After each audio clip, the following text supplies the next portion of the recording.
ডিপজল ভাই জানে উনি আর ঢাকায় থাকতে পারবে কিনা। উনি এগুলি প্যাকেজ বিক্রি করার জন্য অলরেডি লোক লাগাই দিছে। সব ডিপজল খায়, ডিপজল দেখে। ডিপজল ভাইকে তার আমরা পাই না, কোন মোবাইল সে ব্যবহার করে তাও আমরা জানি না। তো পুরান মোবাইলগুলো সবটি চেষ্টা করছি, সবটি বন্ধ পাইছি। তো এক পর্যায়ে বোনরা আমরা এটা কোর্টের মামলা দায়ী করলাম। দায়ী করে তখন দেখছি যে আমাদের জানমানের খুবই হুমকি। কারণ ডিপজল ভাই তো এর আগে অনেকবার বলছে, সম্পদ চাও না স্বামী চাও, সম্পদ চাও না ছেলে মেয়ে নিবা, কাকে নিয়ে খাওয়াইবা। এখানের একটা জমি ওনার আমাদের দেখাক যে আমার বাবার অংশের থেকে আমাদের বুঝাই দিছে। কোনো দলিলে সে দেখাইতে পারবে না আমাদের নামে 2-5 বিঘা জমি লেখা আছে। সম্পত্তিগুলো টোটালি হলো আমার বাবার। তো ওনারা 40 বছর করে খাচ্ছে 3 ভাই মিলে। এখন ওনাদের অনেকবার আমরা বসছি, মা থাকাকালীন, মা যখন জীবিত ছিল তখন উনি বলছে দিবে, দিচ্ছে। কিন্তু এই 10 বছর আগে আমার মা মারা গেছে। 10 বছর আগে যখন মারা গেছে তখন ওনার ওইখান থেকে আমার ভাইয়ের সাথে আমাদের কোনো সম্পর্ক নাই। সাউথ টাউনে হোক আপনার স্বপ্নের আবাসন, শতভাগ রেডি প্লট, সাথে সাথেই সাফ কাবলা রেজিস্ট্রি। সম্পূর্ণ বিচ্ছিন্ন উনি।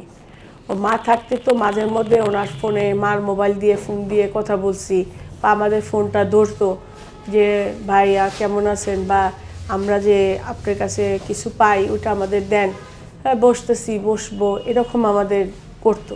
কিন্তু এই 10 বছর উনি কোনো কিছুতেই নাই। আর নেক্সটে এই 5ই আগস্টের পরে উনি পলাতক, এটা আপনারা সবাই জানেন। 5ই আগস্টের পর থেকে ওনাদের সাথে ওনার পরিবার, উনি কোথায় আছে কেমন আছে আমরা বলতে পারবো না, বা ওনারও আমাদের কোনো খোঁজ নেয় নেই। তো এর মধ্যে আমার বড় ভাইয়ের ছেলে ফয়সাল, ও কিছু লোক নিয়ে, ডিপজল ভাই নাকি ওকে বলছে যে তুমি ব্রিকফিল্ড, আমাদের যে দীপনগর বলে উনি এখন, ওটা আমার বাবার নিজস্ব সম্পত্তি, ওটা ইটার ভাটা ছিল, ওইটা এখন উনি বালু ঘাট পাথর এগুলির ভাড়া দিছে। ওই ঘাটটা উনি একাই দখল করে খাচ্ছে সব ভাড়াগুলো। তো ওই দীপনগর পর্বতহল ওনারা ভাঙিয়ে ফেলছে, ওটা কাঁচার বাজার আড়ত করছে। এই নোট ডিজেল সুরাব সার্ভিস, এই সব কিছু ওনারা প্যাকেজ বিক্রি করে দিচ্ছে। আর আমার ডিপজল ভাই জানে উনি আর ঢাকায় থাকতে পারবে কিনা। তো ওই বড় মেজো ভাইয়ের ছেলে মেয়ে নিয়ে আর বড় ভাইয়ের ছেলেকে নিয়ে উনি এগুলি প্যাকেজ বিক্রি করার জন্য অলরেডি লোক লাগাই দিছে। যখন আমরা এটা জানতে পারলাম যে এই সম্পত্তি টোটালটা চলে যাচ্ছে, তখন আমরা বোনরা একত্র হয়ে বললাম যে এত বছর তো চলে গেছে, এখন আমরা একটু ভাইয়ের খোঁজ খবর নেই যে আমার সম্পত্তিটা আমাদের ফেরত দেখ। তখন আমার বড় ভাবি সাদাত ভাইয়ের ওয়াইফ আম্বিয়া বেগম, আমার এই মেজু বোন, ওনার কাছে যায় আমার বাপের বাড়িতে। যাওয়ার পরে আমার ভাবিকে উনি বলছে যে ভাবি, ডিপজল ভাই তো এখন নাই, তোমার অংশটা আমাদের বুঝাই দাও, তোমার ভাগের, আমার বড় ভাইয়ের ভাগে আমরা তো একটা ভাগ পাই আমার বাবার, ওই অংশটুকু আমাদের দিয়ে দাও, ওই ভাই যখন আসে ভাইয়েরটা আমরা নিব। তখন উনি বলছে যে ওনার কাছে কোনো কিছুই নাই, সব ডিপজল খায়, ডিপজল দেখে, এগুলি উনি কিছুই করতে পারবে না, তোমরা ডিপজলের কাছে যাও, ডিপজলের কাছ থেকে নাও। এটা হলো আম্বিয়া বলছে।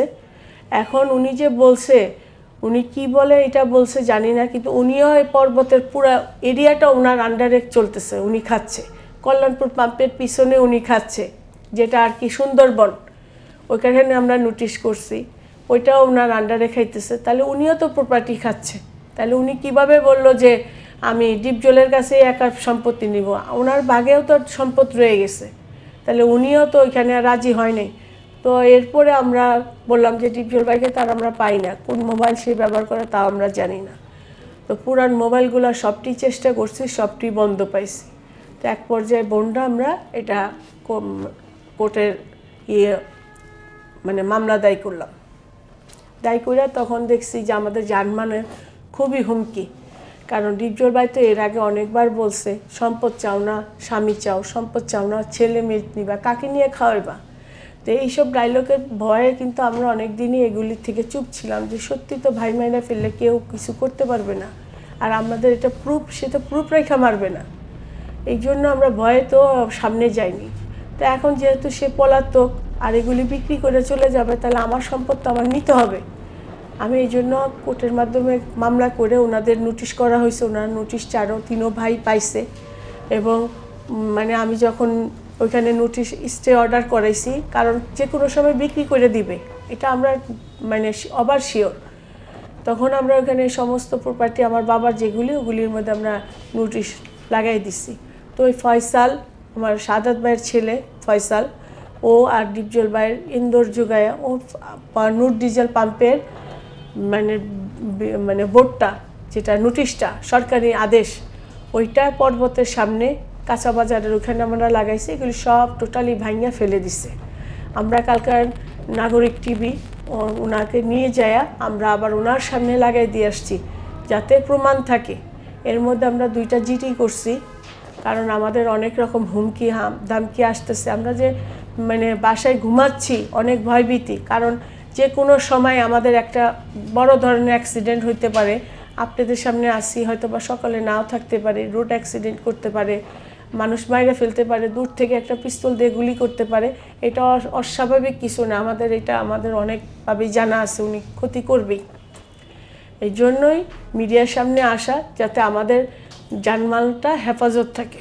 5,000 কোটি টাকার প্রপার্টি, ওইখান থেকে আমার 3 ভাই 3,000 কোটি পাবে, 4 বোন আমরা 500 কোটি টাকা করে পাবো। এটা একদম নর্মাল একটা হিসাব। আমি ডিপজল ভাইয়ের 2 গুণ 3 গুণ আমি কেন ওনারটা নিব? আমার বাপ তো সব সম্পত্তি রেখে গেছে, এগুলি তো উনি একা রাজ করলো 3 ভাই মিলা। ওইখান থেকে তো আমাদের লাভের অংশ দেয় নাই 40 বছরে। তা আমার বাবা তো রানিং টাকা রেখে গেছে, রানিং ব্যবসা রেখে গেছে, উনি ওখান থেকে আমাদের টাকা দেয়নি, এখনও দিচ্ছে না। তাহলে আমরা 200 কোটি টাকার মালিক আছি, তো 200 কোটি টাকার মালিক যে থাকে তাকে সে দান কেন করবে? কেন সে আমাদের মানে দান খয়রাত করবে? আমরা তো দান খয়রাত চাই না। আমরা যা পাই 500 কোটি আমাদের দেওয়া হোক। আপনাদের মাধ্যমে জানাতে চাই ওনাকে যে উনি যেখানে থাক, উনি নাকি পলাতক, উনি ছাত্র হত্যার মামলা খেয়েছে, উনি যোগানদাতা, কত কিছু শুনতেছি। তাইলে উনি এখন মিডিয়ার সামনে কিভাবে ওপেন হইলো, কিভাবে আমাদের বিপক্ষে বলল? তাহলে উনি তো পারতো ভাই আমাদের ফোন দিতে, যে আজ নোটিশ করছি, সেই দিনই তো উনি জানানো উচিত ছিল যে বোন তোমরা কেন মামলা করছো, স্থগিত করো, আমি তোমাদের হক তোমাদের বুঝাই দিতেছি। উনি কেন আসলো না? এখন কেন উনি ওপেন হয়েছে যে উনি আমাদের সাথে লড়বে? কিসের লড়বে উনি? তো কোর্টে জবাব দিবে, কোর্টে জবাব দেখ। আল্লাহ উপরে আছে, আমরা সৎ আছি, আমার বাবারটা আমরা চাচ্ছি, আমরা ইনশাল্লাহ আমাদের জয় আমরা নিয়ে আসতে পারবো। আর উনি যদি কোনো দলিলপত্র ভুয়া দেখায়, ওটা আমরা ওইখানে দেখব।